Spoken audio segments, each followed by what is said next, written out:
सर्वांना praise lot. बायबलमध्ये देवाचं वचन सांगतं इब्री 13:5 मध्ये, तुमची वागणूक द्रव्य लोभा वाचून असावी, जवळ आहे तेवढ्यात तुम्ही तृप्त असावे, कारण त्याने स्वतः म्हटले आहे, मी तुला सोडून जाणार नाही व तुला टाकणारही नाही. प्रियांनो, तो मनुष्य नाही की तो तुम्हाला खोटं बोलेल.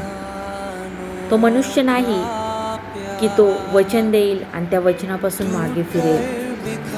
तो मनुष्य नाही की आमच्याविषयी त्याचं प्रेम क्षणभर असेल, कारण तो परमेश्वर असा आहे, वचन देत नाही तर तो आमच्या जीवनामध्ये पूर्ण करून दाखवतो.